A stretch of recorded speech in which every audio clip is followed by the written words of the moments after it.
som hlavný, prr.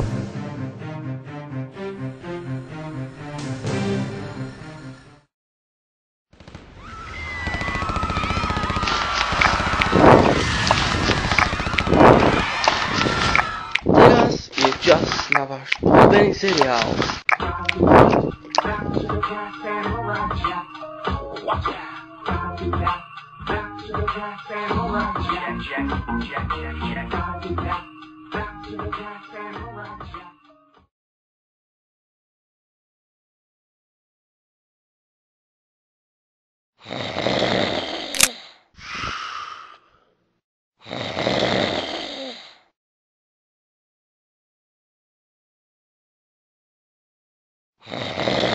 Majky, poď sa budiť, Kupka.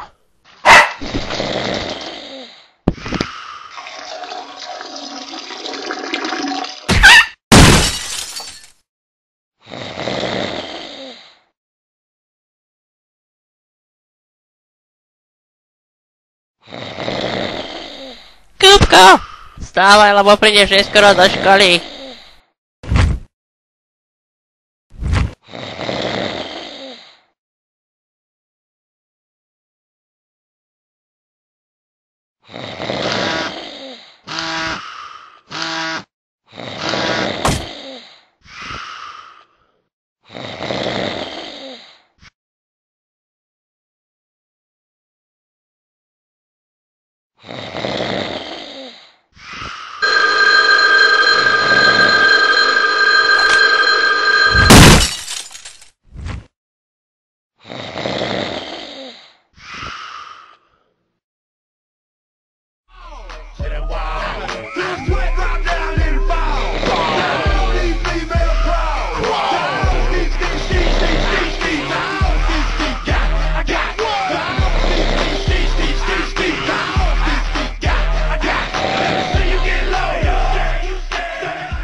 Kupko, nielen, že si prišiel neskoro do školy, ale aj žuješ žuvačku.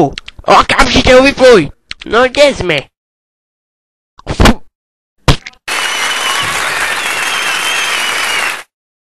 To čo bolo? Povedali ste, aby som vypol tú žvačku, tak som mu vypol. Ale nie na zem. Plecňák, nemutuj mi tam. Choď si tú žuvačku pekne zdvihnúť a zahoď ju. Za čo platíte upratovačky? Ty namiesto od teba vedia, od čoho sú tu. A ty sa môžeš hambiť a sypať si na hlavu popol jak japonská gejša. Dúfam, že toto nerobíš aj máme doma. Hej, často. Tak toto keby robili aj moji synovia doma, vyplieskala by som ich tak, že by mali hlavu ako kosoštvorec. Pečeník. Kušuj! Okamžite si vyťahni ruky z vačku. Neviem, z ktorého kmeňa si ušiel, ale tvoja slabá inteligencia spadá pod inteligenciu kmeňa Huhu. Zase si není presúty. Kde máš prezúky? Však to sú halovky. Ja ti dám. Donesi si prezúky ako všetci ostatní. Kto tu z vás ešte nemá prezúky? Ste si vedomi toho, že svoje nohy pestujete ako biologické zbrane? To určenie tých vetných členov máš úplne zle. Dokonca aj to jednoduché súvetie. Však Jano píše... Ale to si mal dobré. Však píše úlohu trest smrti 5N, no a akú úlohu... nie... Ako úlohu ťažko 4S. Úplne zle. A ako si prišiel na to súvetie? No ktorá úloha bola ťažká? Tu, ktorú Jano píše, takže to bude hlavná vedľajšia privázková. Čo si sa s koňom zrazil? Keby si sa učil, ako Dominika? Však ja som sa učil. Keby si nekecal. Sedel si s nohami v potoku a lupuchom na hlave. Čo si o tom myslíte? Dajte mu 5, pani riaditeľka. Ako si to predstavuje? Myslíš, že celý život budeš ležať hore frčinou a kašľať na svet? Hej. No tak to si v omyle.